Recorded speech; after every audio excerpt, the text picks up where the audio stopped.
Residents from 5 villages in the Manad area of Riwar Sepngi in southwest Khasi Hills district requested the state government and relevant departments to pave the 6-kilometer Fodja Ud Manad road. They also urged for the immediate inauguration of the Manad subcenter as villagers emphasize the hardships, including the loss of loved ones during journeys to hospitals. Speaking to media persons, chairman of the Sinjokki Rangbashnong Manad area, Riadi Shila said that the people of the villages are facing problems due to the terrible conditions of the road and urged the state government for help.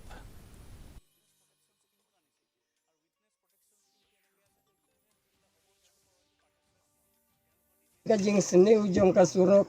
ladangin kit ya kibapang kibasitom nang ne hadu bandapoi siama kurwat bon kibapang bat sitom kiklat no halenti namar kajing seni utan kasurok bat kikali kimla banya kihabanya supi kihabanya daki sikenta stenga yure tang nang ne hangtei hatanai. And a quick look at the weather